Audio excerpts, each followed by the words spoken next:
given how janky and fail-tastic the last one was, I don't really hold high hopes for Armitage Dual Matrix. Produced in 2002, the movie features the voice of Juliette Lewis as the main character, which makes no difference to me because I am not watching this dub for love nor money. In lieu of my usual preamble about the production history here, I'm just going to get right into it. It came out in 2002, got pushed super hard in anime magazines at the time, and the only way modern audiences, aka people who weren't in high school in 2005, probably know about it is that it showed up in a blind box from Right Stuff. Sounds good? Sounds good. So to kick it off, we are introduced to this antagonist known as Colonel Strings, and a bunch of dudes in power armor doing a clearly extra-legal attack on some kind of power plant. But why worry about that when we can hard cut to Naomi making a cake, having really gone in for the whole domestic thing? Big change from teenage prostitute in red leather, I gotta say. At any rate, Strings is some sort of human supremacist who's having a bloody good time wrecking all of these Armitage clones. The antimatter reactor explodes as the clone copy thing sends a message to her original back on Mars. So Ross picks up their kid Yoko, who watches a news brief that states that robots with human obedience circuits are going to replace the ones that have fractal circuits, which go haywire easier. I don't think Chiaki Konaka knows how robots work, like, at all. Or at least how they should be designed. Once again, if these are straight up machines, why would you have anything in them that could conceivably go haywire? They would follow a program and never rise above their station, quote unquote, or anything like that because they're a walking set of instructions. That'd be like if Siri started talking back to you.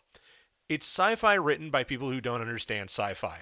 If your wackadoo sci-fi technology doesn't actually do anything better than what you can do today with a twist of a handle or a push of a button, don't include it. Nobody wants that. Likewise, understand the limitations of quote-unquote machine learning. You have to attempt to put sentience in your robots. They can't just spoot it out on their own. I'm probably going to say that another 10 times throughout the rest of this video, so fair warning. Anyway, happy homemaker Naomi Armitage gets to have a cute little evening with her family, though she's still like, how do I human properly? At least she's chilled out since her cop days. Not enough to keep her from taking the first flight she can to Earth to go and start some shit, being the low-rent Motoko Kusanagi that she is. Low-rent Bato here asks if you're on the side of robots or humans to the interviewer, which is stupid because, once again, robots shouldn't have a side at all. They're automatons. It's the thirds you should be worried about, but they've all been eliminated except for Armitage. Or so we thought, at least. But they're bringing up the idea of robot rights here, which, again, is fucking nonsensical. They're not cyborgs from Ghost in the Shell. These aren't replicants. They're not even hosts from Westworld because there's no intentionality behind their sentience. This is seriously just wondering if your PC deserves rights. We're supposed to take it on faith that this is the case, but the movie just continues on as it is without explaining this properly. The movie has a lot of special effects to it, by the way, especially in the fight scenes to cover up the limited directing. This was made in the early days of CG anime, and they were still ironing it out with shows like this.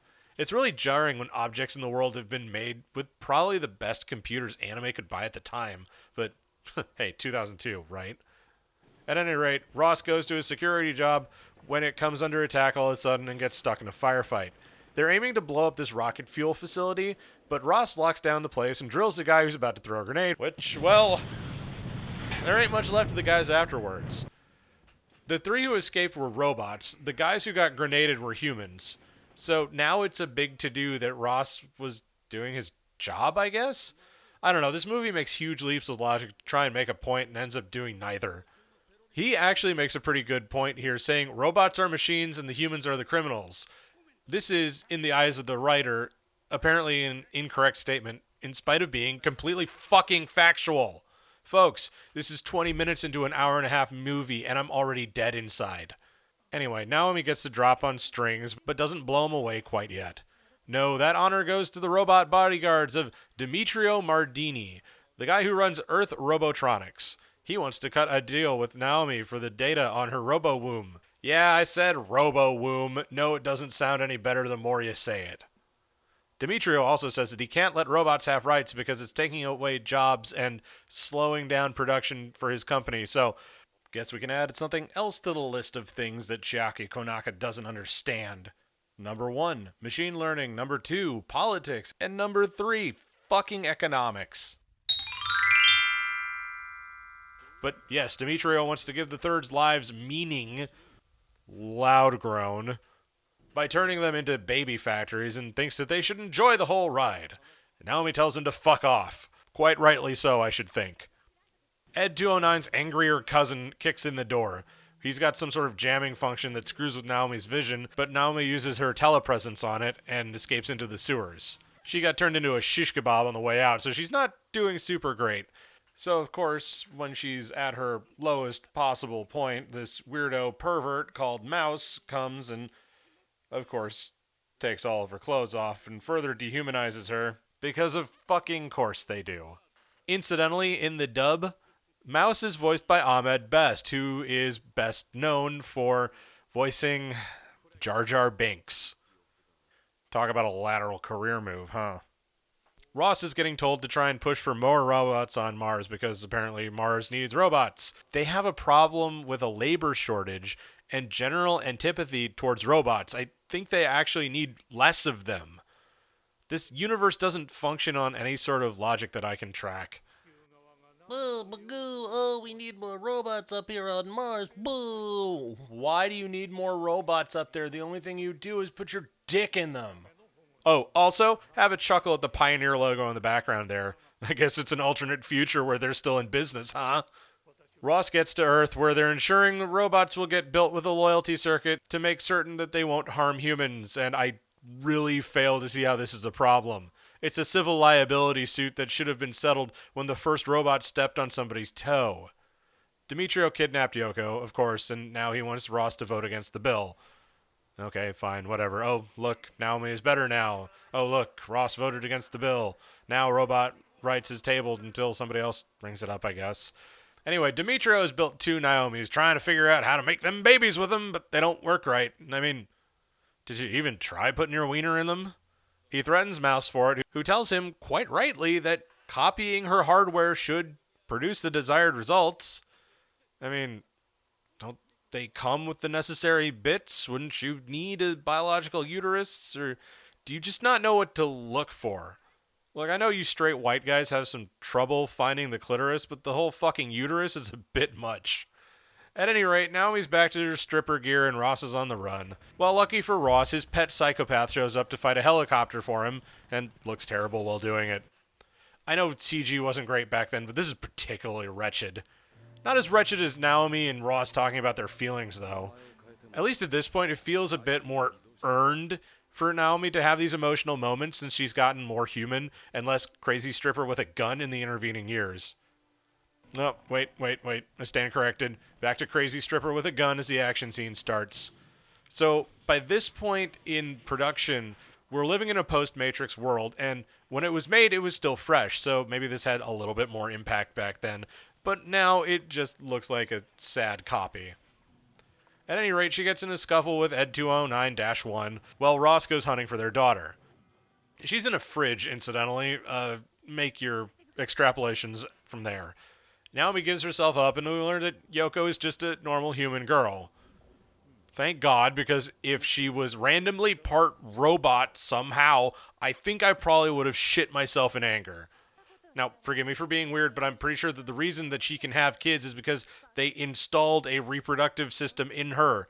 I mean, she eats regular food, she seems to have blood, she probably also has the reproductive organs necessary, and considering that the doctors at the hospital didn't immediately say, hey, what the fuck, this lady has a snooch full of gears, I assume that part of her is mostly human. But she also gets to kick Demetrio in the nuts before telling him that the place a woman makes babies is from her heart. You think that's impressive? You should see what I can create with an endocrine system in a burrito. I get that they're trying to make a statement of some kind here, but it's just too goddamn easy to make jokes. He comes to the conclusion that it's the software, and brother, I am telling you, it is the wetware you're looking for. Naomi and Ross and Yoko meet up, and Yoko sees that Naomi has robot parts. Why this bothers her when her dad has two very obviously cybernetic limbs is beyond me, but she's immediately scared off. Naomi fights her clones as Ross and Yoko escape trying to get off planet. The clones are on them, which means Naomi has to go hyper mode, which probably means she's going to overload and die. And I've been watching this in fast forward for the last hour, by the way. So if she does end up dying, I'll consider it a mercy killing. Yoko has some sort of photographic memory, but that's not that weird, all told, for someone with what amounts to designer DNA. Naomi makes a save, Demetrio gets implicated in the antimatter reaction explosion, and it's revealed to be a cover-up by the government. The last fight scene is kind of like a lazy Battle Angel Alita fight, but it's kinetic enough that it feels interesting. Anyway, Yoko's some kind of baby robot racist and is still freaked out by Naomi. And given what happens when she goes Super Saiyan, I can't blame her. Demetrio tries to shoot down their escape vessel, but Armitage ended up uploading her memories into one of the clones, who stabs him. Everyone escapes. Happy ending. Please roll credits, goddammit! It's over! Oh, thank God. Why Juliette Lewis decided to voice Armitage in this, I won't ever know. Maybe her rent was late. Whatever her talents as an actress may be, they are wasted on this show. Even her get away from her, you bitch moment falls flat, though that's not through any fault of her own. Huh? Let go of my daughter, you bitch! The saddest part is that you can hear her wanting to act, but it's just not in the cards because the material just doesn't support it. Honestly, the crowning moment of fucking bizarre in this is the last fight scene, which has some really overblown boob jiggle in it that the rest of the movie just doesn't have, and it's mighty creepy. This whole thing is just intolerably dull. Nothing about this really grasped at any tangible issues, and it felt like a bootleg Ghost in the Shell. That's pretty much the nicest thing I can say about it. It made me think of different, better movies while I was watching it. Mercifully, I can finally put Naomi Armitage behind me and never have to think about her or her squidgy face or her stupid shitty outfit again. I have sated my curiosity for this particular bit of work, and I think I'm angrier and dumber for it. When this sort of thing comes along, I ask myself, was there really any salvaging it? Well, maybe if they showed robots in any position of angling for power or any sort of sentience, but we just take it on faith here. If they'd done it up like the guy thinks that Yoko is a half robot and Ross and Naomi just have to go and rescue their kid, that'd be at least a little bit comical. So, no, I don't really feel like there's anything that this could have done to save itself. It was doomed from the start. The whole bit about the voting for robot rights completely dead ends. So much of this movie asks you to take what it's telling you on faith, and I don't believe in it enough to bother. So if you do end up getting this in a blind box somewhere, I don't recommend watching it unless you have your friends over for a movie night and have a lot of drinks in you and have, actually run through all the entertaining bad stuff to watch. With that being said, this is Professor Otaku, the greatest American anime critic, signing off.